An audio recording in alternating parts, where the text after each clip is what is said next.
You take it a strap. I'm strapped up. What's happening? What was that about? Let's make the fight happen. We strapped the fuck up. Yes, ladies and gentlemen. Welcome to episode 56 of the Strap Season podcast. You're back for another installment. I'm your host, Cam. Your host, Flows. And just before we start, my usual message, make sure you check us out on all the streaming platforms for your audio. And if you fancy visuals, we've got the visuals up on Grind on our YouTube channel. Make sure you hit that as well. And check us out. Like, subscribe, leave us a review, all of that. But yeah, episode 56, bro. How are you, first of all? Good, bro. I'm good. It's a bit of a milestone, this one, isn't it? Because as you told me before we started, this is actually officially our year's anniversary, which is just amazing stuff. Well, obviously, birthday to us, man. Yeah, happy birthday to us, our first birthday. May there be many more in Jesus' name, amen. But yeah, man, it's been great so far. Really enjoyed it, and obviously, yeah, me and you obviously just want to carry on providing the listeners with more top boxing quality content in it. So that's what we can do in it. So yeah, we're getting there. We can do. We're trying to learn this thing. We're getting better. We've got the visuals up and running now, so that's good. And just more content coming your way for sure. But this episode, I think there's only one sort of thing we can discuss really. It's AJ fight week. Next week, 25th of September, it's going down. The return of Anthony Joshua. You know, it's always quite a fanfare normally anyways when it's AJ fight week. Is it me though? Or do you feel like, you know, like I said, it's normally a bit of a big fanfare when it's AJ fight week and stuff and people up for it and whatnot. You've seen all the promo and stuff. And even though I've seen some promo and whatnot, I feel like it's just a bit dull this time. I feel like it's not as... The fanfare is not fanfaring like it usually does, in my opinion. I could be wrong here. But I'm not sure, maybe it's because of COVID or whatnot. I ain't too sure. But obviously the tickets sold out the same day. If you remember that day, the tickets went out. I've heard a few people talking about who's buying the AJ fight. But it doesn't really have the same buzz. I mean, it doesn't feel like the promo has been there as such. Yeah. But he has been doing interviews. I'm just not tuned in for them as such. I don't know. Maybe people are getting bored of AJ, but no. But I hear what you're saying though. It's not been the same. It's not the same. It's definitely not the same buzz and vibe. I think a lot of things. Obviously with this new pandemic and whatnot. Well, not new, but obviously us living in a pandemic situation and post-COVID and whatnot, things haven't been the same. Whether that's events or whatever you go to, but man. Usually there's a real vibrant buzz around the place when it's AJ fight week and people either nervous or they're excited, and I just feel like it's lacking a little bit. And to be fair, once Saturday gets closer, I'm sure that will come back. But at the moment, I just haven't felt that same buzz. Even me as a like hardcore boxing fan, like even I maybe haven't been rushing to all the interviews like I usually do or whatnot. And I guess it could probably throw in there that you know maybe people are just tired of obviously the whole back and forth with whether it's Tyson Fury or Deontay Wilder, and obviously we know Usyk probably isn't everyone's. Obviously, in fact, definitely isn't everyone's chosen opponent. We wanted to see the undisputed fight. That's what we all sort of promised. Yeah. But we're here now. It's Oleksandr Usyk, and he is no joke. Let's get that out straight away. I mean, this guy is probably one of the best technical boxers in the world right now. Probably say from a technical standpoint, better than AJ. I can happily say that without even being like, oh, I'm pushing out there and whatnot. He's a master in there. He really is a real master in that ring. And we've said it before. I think every heavyweight fight at this point for AJ is dangerous. Every opponent is dangerous. And this is no different. I feel like we might have semi-canvassed this before, but let's go through it properly. AJ versus Usyk, September 25th for all the marbles, or 3 of the 4 marbles. How do we see this one playing out? Where do I start? It's fine. I can't remember what episode we sort of probably when it was first announced, we probably semi-canvassed it. And to be honest, I don't think my opinions have shifted from that. Let them know. Let them know. What were your opinions? I think my opinions were, Usyk will give AJ some trouble with his movement, with that jab and, just his technical wizardry. Maybe the first couple rounds, he might give AJ some trouble. AJ will adjust, as we've seen him do before, make the necessary adjustments. And at the end of the day, AJ is going to be too big and too strong for Oleksandr Usyk. We've seen Usyk fight 3 times. Is it 3 times at heavyweight now, or twice? I'm pretty sure it's 3 times. That random guy on his debut, Chisora. Is it twice then? Because is there someone sandwich in between Chisora? Might be twice, Yeah, it might just be twice. Yeah. Okay. Yeah, it is just twice. Yes, it's just twice. Cool. Fight Joyce. Yeah. Yeah. Oh, yeah. Yeah. So he's fought twice at heavyweight now. And I think both times you can say that especially that first fight, he flattered to deceive. A lot of people were saying they thought Chisora beat him. Disagree with that. I thought he beat Chisora fairly comfortably, but it wasn't comfortable, if you get what I mean. Chisora was able to give him problems with the fact that Chisora is a real proper seasoned heavyweight, and he used his weight and his size to his advantage. And I just feel like where we're seeing Usyk land shots on Chisora and these other heavyweights, and he wasn't putting them away. He's not a concussive puncher, Oleksandr Usyk. He's never, even hasn't, even at cruiserweight, he wasn't really a concussive puncher like that. Yeah, it's more he's going to outwork you from round 1 to round 12, and eventually his accumulation of punches and the fact that you're so fatigued trying to keep up with him is going to get you out of there in the end. So from the power stakes, I don't feel like he's going to trouble AJ too much. Obviously, never say never. It's heavy. He's a heavyweight now, and you can throw a punch that's just timed and landed perfectly that can trouble your opponent. But yeah, from that side of things, from power and size, I just think AJ is going to be too big and too strong for him. And AJ is not a mug boxing wise either. AJ can box very well, as we know. So yeah, my final, overall, I think it's going to go off. He will start fairly fast.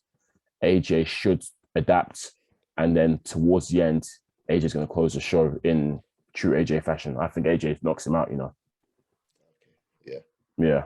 I can't disagree with too much what you said there. I think when we spoke about it last time, I even said Usyk versus any heavyweight his performance will have question marks just because of their size and whatever. I think we saw that with Chisora. There were question marks about his performance, even though, like you say, we thought he won it quite convincingly. I wouldn't say comfortably, but convincingly. Yeah. I thought he won based on my scorecards, but it will just look like tough work because the heavyweight size, they're all a lot bigger than him. There's a few smaller heavyweights, but he has no interest in those smaller heavyweights. He's looking at the big guys. So with that size and matter, he's never going to look super, super comfortable, super, super impressive just because it's too difficult. With AJ, it's a scary. It's scary for him because he's actually quite a slow starter when you think about it. He usually takes a while to maybe 1 or 2 rounds to figure out his opponent. It's typical for a lot of the Ukrainian fighters. They tend to download data. We saw it with the Bellew fight where Bellew was probably winning the first 3 rounds. Yep. Zora as well had a great start against him. Looking at the AJ fight, it depends what type of AJ turns up. We've seen him in camp looking lean and sharp and fast. Yeah, I wanted to highlight that I'm really liking the way AJ is looking. And from the little clips I've seen of him training, this guy is looking sharp. He's looking fluid as hell. And he's looking lean. And I'm there thinking, oof, this lean AJ, it's fast, speedy. Whew, it's a scary sight. What's afraid of?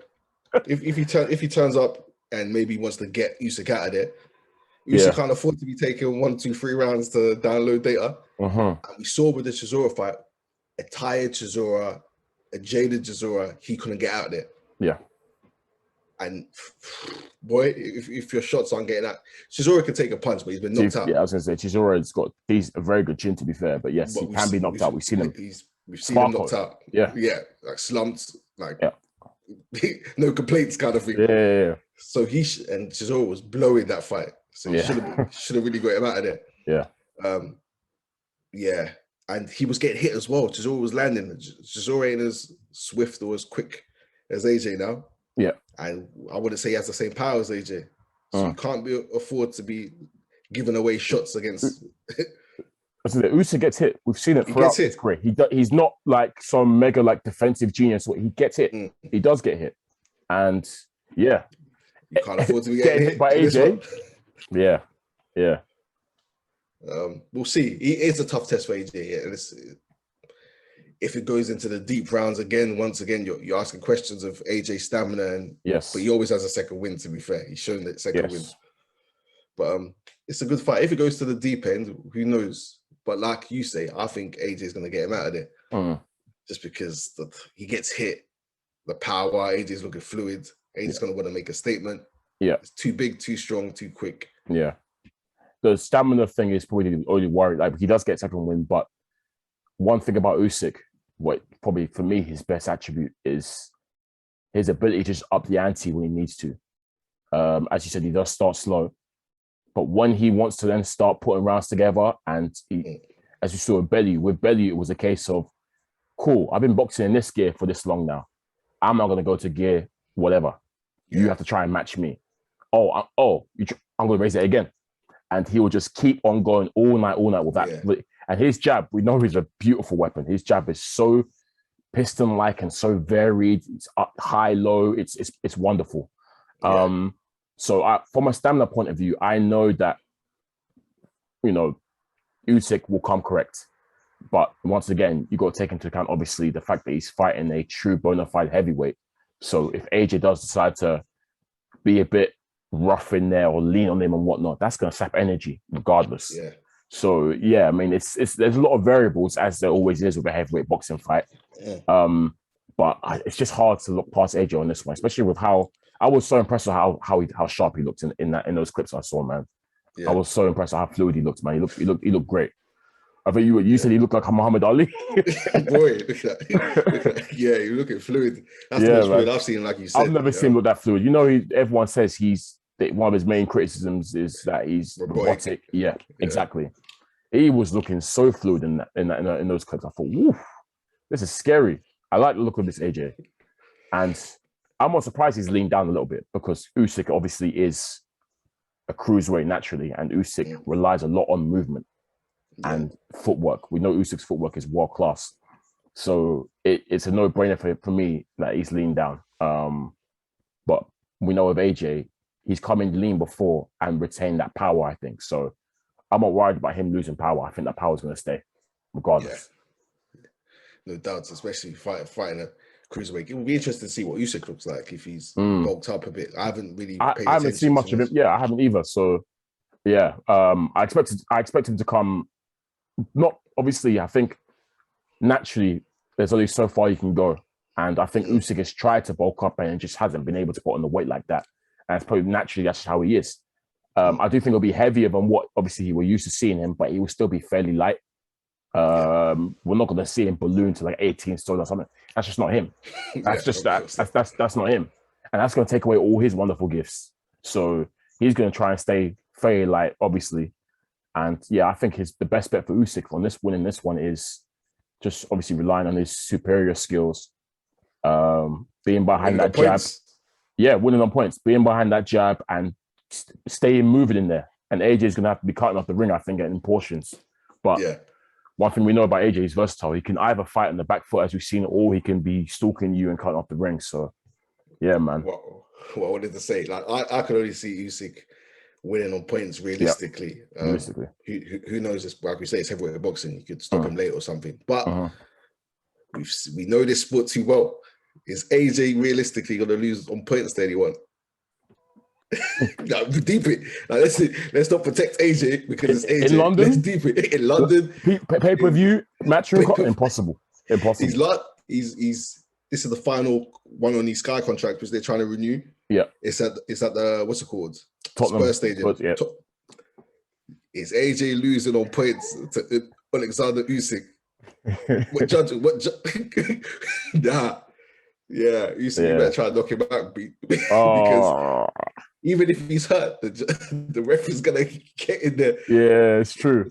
You don't beat cash cows on points. Start taking points off for silly things, like no warning, like we saw last week. Yeah, man, it's true. It's very, very true. We do know this sport too well. We're not that naive. Luckily, we haven't seen it too often in AJ's career yet. We've seen a few. I mean, there's been questionable. Yeah, I was gonna say we've seen. Howard Foster does like to save AJ's opponents real quick. I won't lie. Yeah, Howard Foster jumps in real quick for AJ's fights. But yeah, I agree with you. Yeah, I agree with you. So Usyk better come ready for all of that because, who knows? The only thing I will add as well, obviously, our good friend Murphy's Law, and I remember we were saying before how when it comes to this undisputed fight, there's just always a hurdle thrown in the way each time for some reason, whether that's Fury Wilder for number one being a draw, or Wilder winning his arbitration, or AJ losing. So I think I did predict that, obviously, because what the Wilder Fury trilogy fight is the following month, isn't it? It's in October. Yeah. And I said that I don't think both of these are going to come through. Either AJ is going to lose or Fury is going to lose, but I just have no faith in both of these Brits winning both their fights. I just have no faith, bro. I can't lie. Murphy's Law in it. So something that's going to go wrong will go wrong. I hope it's not AJ. I hope AJ's going to flop it, but if he does, I told you so as well. But yeah. I'm obviously hoping that doesn't happen. But if it does, boy, it's bad. It just delays things again. He'll have his rematch clause. Yeah. But then even yesterday, Fury said he's not fighting AJ after this next. He's fighting Dylan White. So yeah, he did. Who knows? That's rubbish. We know that because they know they will actually try and make this fight properly because the money's look. Sometimes the bag is just too big to ignore. So all that what Fury's talking about. Oh, I want to fight White next. And this, they're going to say to him, look, this is a $100 million. No. Let's make this fight now and make everyone a lot of money. That's it. But yeah. So yeah, we're both predicting AJ KOs. That's interesting. Usyk's an undefeated fighter as well, and so it's kind of mad from us that we're predicting. Usyk is insane. I can't stress how gold medalist, double Olympic gold medalist. I can't stress, like all four cruiserweight. I can't stress how good this guy is. He is incredible at boxing. He's incredible. We're moving nuts. But yeah, man, we just got to back what we know, man. And yeah, man, we're fully behind this AJ train. We've liked what we've seen from AJ in terms of improvement with each fight. I liked his performance against Pulev. I thought it was a really, really good performance. Showed me a lot. He's learning of each fight. He's getting better with each fight. So yeah, man, this is definitely a fight where he's gonna have to rely on his skills for sure. And he's got skills. He's not a Wilder who, as we know, can't really box. AJ can box quite well. So yeah. He's going to need that because this guy, Usyk, is a master in there. I'm not even joking. Like, I love watching Usyk fight because I'm just thinking, wow, look how he's setting up with the footwork and the jab. Pressuring. Pressures without even throwing a punch at times. Pressure without pressure, yeah, man, it's wonderful. And yeah, he's going to be confident. He has every right to be confident. Yeah. Look at what he's achieved in his career. Why wouldn't he be confident? Yeah. Like, he's done a madness. So, yeah, man, it should be good. I feel like maybe that's why. How old is he now, Usyk? He's in his 30s, isn't he? Yeah, it must be like 34. Maybe. Yeah, something like that. I feel like maybe that's why the buzz also isn't the same because Usyk probably doesn't. He's trying to learn English, but obviously he can't really speak English like that. And I feel obviously when it comes to two fighters, when they both speak the same language, when they both speak English, for example, it makes it, I guess, more easier to digest and whatnot. And Usyk is obviously speaking for a translator and whatnot, but he really is a character. Yeah. It's a shame he doesn't speak English because you can tell he's funny and you can tell he likes to get involved with that kind of stuff. Like he's a funny guy. You can just tell he's got a lot of charisma about him. I do like Usyk a lot. He's a good character. I think Lomachenko's dad's training him for this one. Right. Okay. Yeah. I think he used to train him, but then he used to train with amateurs. I think. Yeah. So now he's back in the camp. Interesting. Probably see Lomachenko turn up. Oh yeah, they turn up as well. They go to each other's fights all the time. They're proper brethren. So that's interesting that Lomachenko's back in the fold. They really take that. Obviously, this is for all the belts bar one. They're gonna take it seriously. And Usyk has been wanting this fight. Remember when he won the World Boxing Super Series with cruiserweight? Straight away he said, "I'm coming to heavyweight because I want to fight Anthony Joshua." He said that straight away off the bat. So he's been looking for this for a couple of years now. So I would say it too. That bag, The lottery. The lottery. Saying it too. Yeah, man. That's another thing. Like, obviously now we've highlighted how good Usyk is, so I've got to respect him. I can't even attribute what I'm about to say to him specifically, but all of these guys will be saying AJ's name, regardless of whether they think they can win or not. Yeah. So it's one of them ones. These guys could turn up and be happy to lose, like Charles Martin did in that first fight. More than happy to lose. But that was wild. Give wild. Usyk a lot more credit than that. He'll turn up to try and win, but absolutely, can he win? It'll be tough. It'll be very tough. Very tough. All right, boy. Well, we've said it. That's the strap season official verdict. So we'll see next week. Leading up to it, obviously, I'll probably get nervous as usual. I usually get nervous for AJ fights. I don't know why. Obviously, I'm just trying to avoid more. I just don't want to see another Ruiz. You get me? Like that was a tough night for me. I know it was a tough night for you, and tough night for boxing, bro. Yeah, man. So I'm just trying to avoid another repeat of that, man. No more upsets. But to be fair, Ruiz was a great fighter as we highlighted, but Usyk is just also an amazing fighter. So no shame in losing to Usyk, honestly. But yeah man, we've pinpointed AJ as the one that's going to become undisputed, and we should no more speed bumps. Like let's just go, man. Yeah. But once again, AJ's resume ridiculous. Let me highlight that again. Ridiculous. The people on his resume stupid. Yeah, compared to his rivals, especially when it compared to his peers, they constantly try and group this together, but they always try and leave out the resumes. AJ's resume is ridiculous compared to these guys. It's another level. Yeah. So hats off to him again. Obviously, we know this was a mandatory, but still, there was no ducking and dodging and whatnot. So cool, let's have it. Let's get out of the way. So that's why I respect about AJ a lot. Certain other guys fighters haven't fought mandatories. Literally, just about certain other men haven't fought a single mandatory ever. So, boy, people ranked 50, 51. No comment. So, certain men haven't defended their titles yet and held it for almost 3 years now. But hey, we digress. The undercard is actually pretty good. We've got Lawrence Okolie on the undercard. He's fighting his mandatory. Obviously, this is the belt he just won. His opponent, I got his name here. Hold up, bear with me. Dylan Prasovic. I don't know too much about him. He's from Montenegro. 15 fights, 0 losses, 12 KOs. So that's a record. Yeah, I don't know much about him at all. Don't know what they pulled him up for, but yeah, very good record. Says he's got power, and obviously he's undefeated. So yeah, that should be an interesting fight. Sounds good on paper. Obviously expecting nothing but a Okolie win, but yeah, good to see him back out there, and I'll be interested to see how he looks like continuing that sort of, continuing under the guidance of Shane McGuigan. So yeah, man, it's good to see him, in the mix. It'll be interesting to see how he performs it, because obviously last time he had a brilliant performance, and they're on a roadmap to Bradis they're talking about. So yeah, it'll be good to see him out. Yeah, I think we both said he should take out the others before going to Bradis. I was gonna say we used to leave Bradis till last. Yeah, Bradis looked so good in his last fight. Yeah, he won the Super Series that we were thinking, take out those other guys first. But hey, I can't hate on the man trying to chase greatness and trying to chase the best straight away. So yeah, he feels like Bradis is there for the taking for him. Go for it, Lawrence. Fam, go for it. Who am I? Who are we? Yeah. I'll back him as well. I'll back him to beat Bradis. I'll back him. Of course. Strategically, it's tough, but I'll see that back then. I think when he first said it, I thought to myself, I don't know if I can back him yet. But as obviously Bradis is after he dropped that certain video, I thought to myself, Lawrence is killing that. I'm not even joking. After he dropped that video, I said, Lawrence is having this guy easy. But the way Lawrence handled Glowacki, absolutely. Remember, we gave that performance 10 out of 10. Yeah. We gave it 10 out of 10. It was an unbelievable performance. After that, we this guy is ready.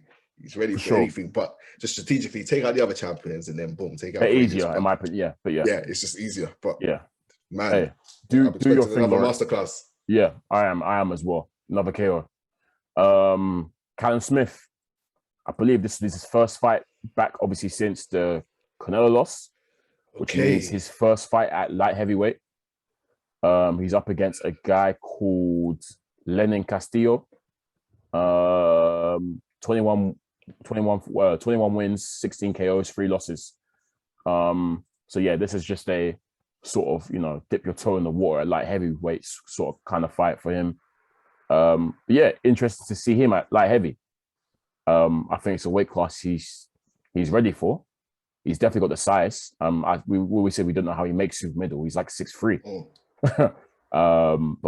Yeah, very good to see Callum Smith back. And if he looks good, obviously there's going to be title talk for him early, considering how he's a former champion.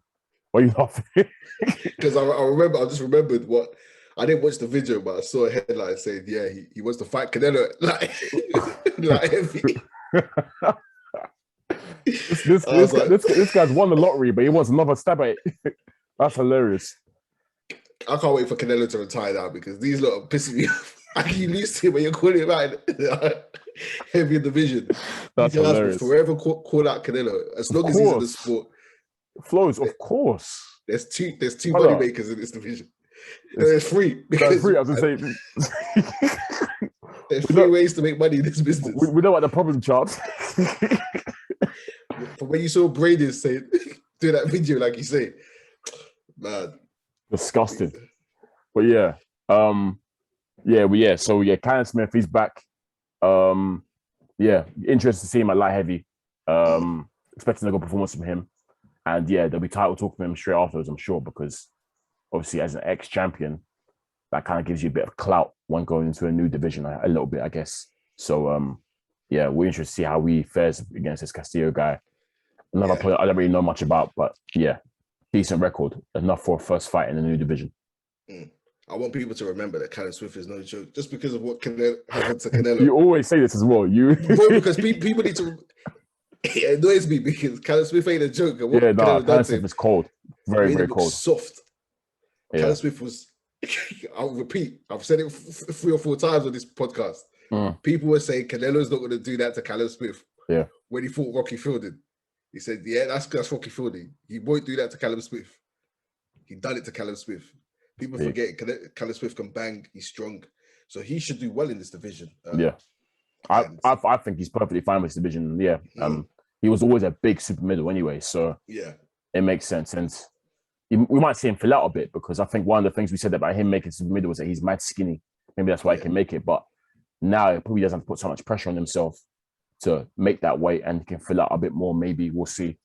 Tall, rangy. I mean, he's taller than the current light heavyweight champions anyways. So yeah, I mean, this division could be his. Obviously, it's a very competitive division, as you know, and domestically. Very, very competitive. So yeah, it'd be interesting to see where he fits in now, coming up. That'd be very interesting. Make a new tournament, a UK for UK, yeah. Hard. Take my money. We're sport for riches in the UK when it comes to light heavyweight boxers, man. Spoiled. So if they could put that one together, boy. Yeah, for sure. Yeah. Eddie, Team Salad, it's not Team Salad anymore, Wasserman, whatever you're called now. If you're listening, we're giving you the open your ears, Kurt. Give me that plug right there. Also on the undercard, Florian Marku He's I think he's defending his IBF International welterweight title against a Russian. I think he's Russian. Let me check. Yeah. Oh, Ukrainian. Sorry. This Prodan guy's got a record though: 20 fights, 19 wins, 15 KOs, 0 losses. So that fight on paper sounds like it could be a madness because, as we know, Marco's also undefeated, and I thought 8 fights, 6 by KO, 0 losses. So. Yeah, this could. Is he one of theirs then? He must be one of theirs in terms of Team Usyk or something. Maybe. Because he's Prodan guy. Yeah, it could be. Because he's from Ukraine, isn't it? So I don't know. Maybe maybe they put him on there. Possibly, I don't know. But yeah, I don't know too much about him. He's got the belt. He's the one that's got the IBF international belt. And obviously, yeah, Marco's trying to take off him. But obviously, I haven't seen Marco fight. I do like Marco. I think Marco's good. from what I've seen him, he's been impressive to me. So on paper, this looks like a good fight as well. Really good fight. Yeah, he's entertaining as well, Mark. Yeah, he is. He's another one. He's charismatic, with fireworks in the ring, does the showboating, but he's good as well. Sometimes he gets a bit sloppy, but when he's focused in the ring, he's impressive to watch. How much you want to bet that he calls out Conor Benn again once he wins? If he wins, yeah, he should be calling out Conor Benn. He should keep screaming it. Yeah, Conor Benn's gonna keep airing it. Yep. Conor Benn, because he's on to bigger and better things, like he says. But yeah, who knows? You should keep. That's how you get your profile up anyway. So keep doing that. And if Conor Benn slips up, then who knows? The tables could turn. Yeah. Sure. Conor Benn calling out Marco, and it could happen then. Who knows? Yeah. But yeah, that's really the main guys on the card. They've ruled out Campbell Hatton again. Standard. He's on every show, isn't he? So he's getting the best promo for his career right for now. For real, man. He's on he's been on every single show. Like every pay-per-view, every big show. Yeah. Shout out to Campbell.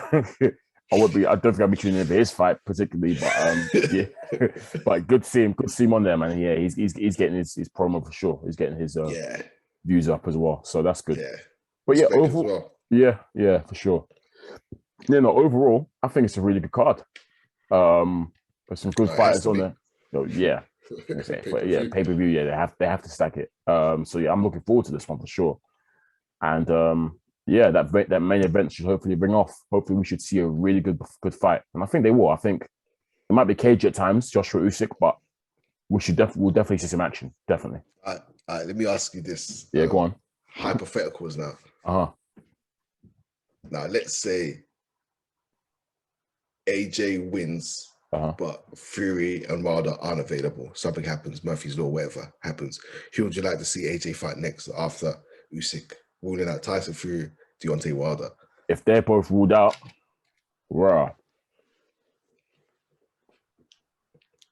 it's gonna have to be Dylan White. Yeah, it's gonna have to be.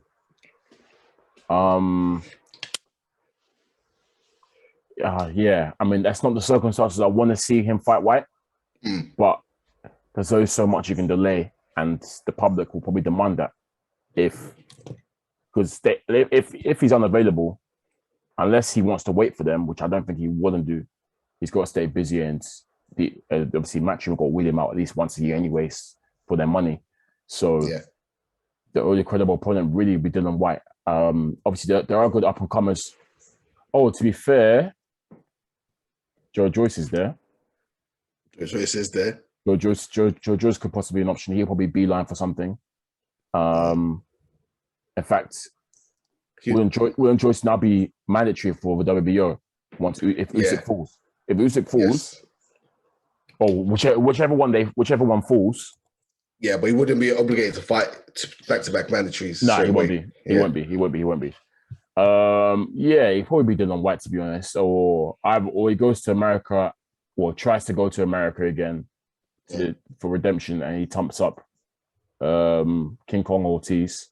Yeah, that's what I was thinking as well. I think smoking him would do no harm. Just so Americans could stop mentioning his name. It's a lose-lose though. If he beats Ortiz, they'll say, he's washed up now. He's old. Of course, it's a lose-lose. Of course, you know what they'll try.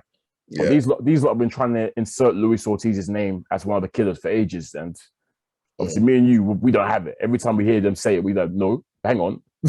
Yeah. But the same Ortiz that went life and death with so and so and whatever. Yeah, man. I wouldn't mind seeing him whack up Ortiz in America, but that's a nothing fight. That doesn't bring anything to him, really. Dylan White would bring something. Obviously, they can have that in the UK. There's a grudge match and stuff. He does want to fight Dylan White again. He said it many times, and Dylan wants to fight him again, as we know. So there's that. I was just hoping that I would have wanted Dylan to. Obviously, I think I told you what my dream scenario would have been. Dylan White somehow gets the belt off. Somehow gets the WBC, and then we can have one big unification between White and AJ for all the marbles. Like that would have been the dream, but that's never going to happen, unfortunately. Well, I don't think it's going to happen anyway. So probably Dylan White. I feel like the other up and comers that are really good, like Hergovic, for example, I think it's too early for them. Yeah. I mean, no doubt they'll be shouting. Now that, I mean, like you said, all these guys are going to be calling out AJ, but I feel like Hrgovic's profile is nowhere near there yet.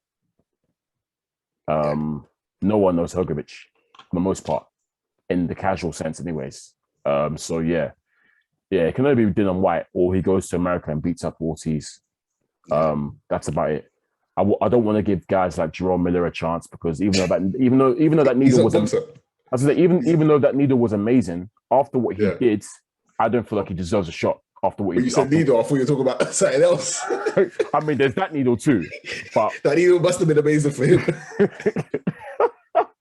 Yeah, but get off that needle. Exactly. There's the fam. How many Fairfield tests now? But anyways, there's genuine dislike between both of them, and that makes for amazing like promo. But brother, this guy was cheating badly, so I'm not looking to see him get a shot at AJ. He didn't deserve it after what he tried to do. So yeah, Dylan White will be my number one choice. What about you? Yeah, I think Ortiz, because I just wanted him to put that one to bed. But you will see Ortiz retire, did it? I don't even have anything against him. I just don't know why people gas him like he's the most avoided fighter. This guy, he ducked more people than anyone else. We saw he ducked AJ. he ducked AJ. He's ducked Dylan White. Yeah. Joey Joyce has come out and said Ortiz turned him down as well. Oh, really? I didn't see that. Fair. Like, come on, you're a boxer in heavyweight division, and your resume is poor, and you're saying people are avoiding you. Yeah. Remember, they call him the boogeyman. I swear, that's what they call him. Call him the boogeyman. Nonsense. There's people out there who've been willing to fight you. Yeah. Repeatedly. And then it's always him turning down, failing. He's failed drug tests as well. Yep, we know. It's always him. So boy, and we've heard it a number of times. The AJ one was damned it, because he even said, he even came out and admitted it.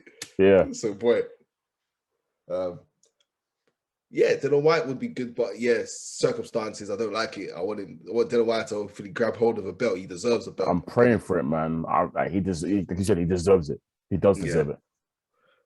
But yeah, otherwise, knock out Ortiz and put that one to bed. Yeah. And to be fair, he does have some demons to exercise over in America. Let's be real. Obviously, all that fanfare was made. It was so bad, bro. That whole fanfare. Was the Breakfast Club. On the Breakfast Club, Hot 97. He did all the media rounds. I saw him They took him to New York. They took him to the Hood. They took him to Foot Locker. They got him Tim's. All of that.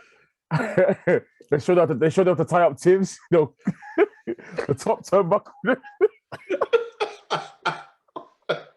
Do you remember that? Oh, Americans are killing him for the way. How can they man say not the top turnbuckle? Oh man. Yeah, but yeah. Only to get slumped. Only to get battered like that. Oh, and then I saw Charlamagne said, "Oh, I told you get Anthony Joshua out of here. I knew he was going to lose, but yeah. That's why he needs to fight Ortiz, because of Charlamagne as well. Because he rates Ortiz bare. Yeah. I know Charlamagne ain't tuned with boxing like that. I know for a fact. He talks like he is, but this guy knows nothing. He's so clueless.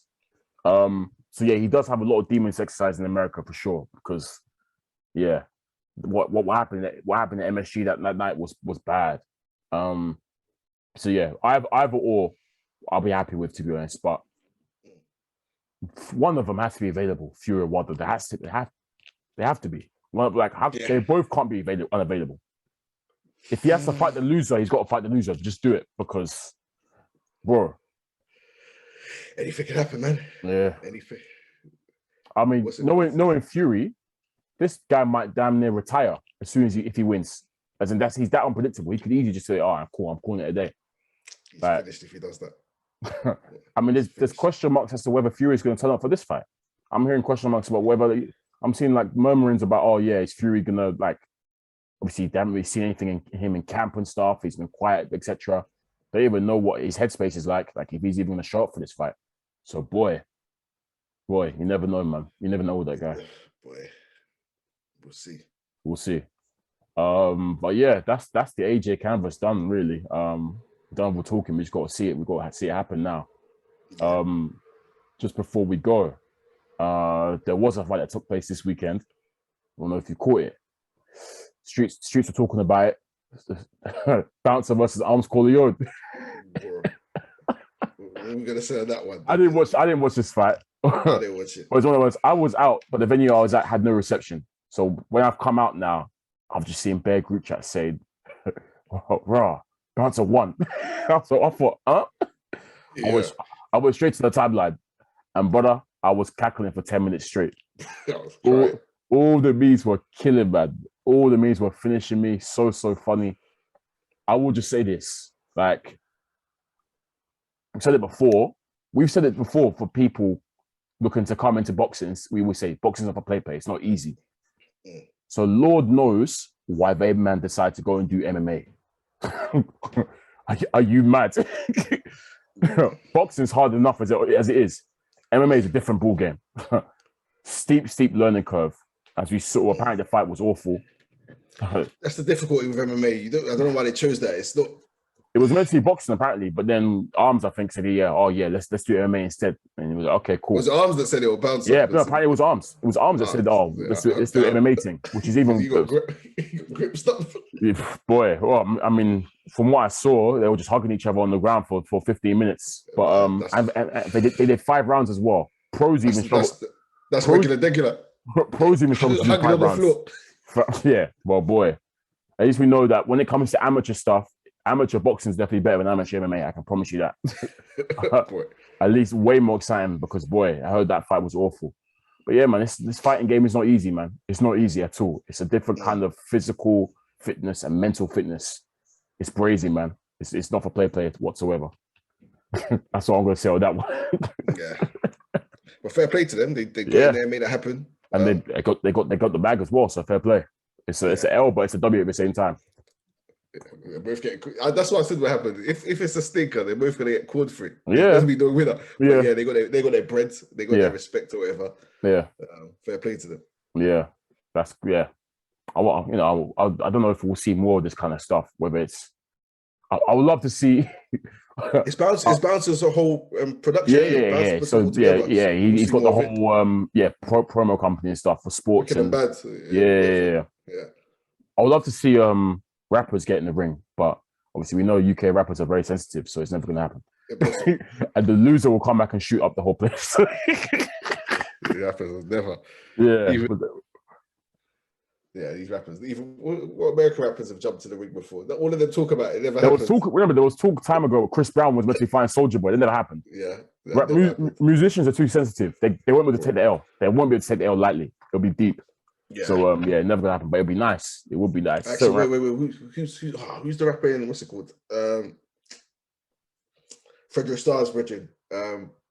Sticky Fingers. Sticky Fingers. He jumped in the ring. Oh yeah, he did. He got whacked up. He got whacked up. Sticky Fingers. He got whacked up. Yeah. Rappers do better. That's what they carry strips. That's what they roll weapons, bro. we saw the video of Meek Mill boxing. They were killing him for that one. Oh, it's not for them, man. It's not for them. But yeah, that's a nice little light-hearted note to end the episode. Let's call it a day there. Episode 56, Strap Season Podcast. I'll be your boy Cam. I'm your boy Flows. And make sure you check us out on all the platforms. Peace. I'm taking a strap. I'm strapped up. What was that about? Let's make the fight happen. We strapped the fuck up.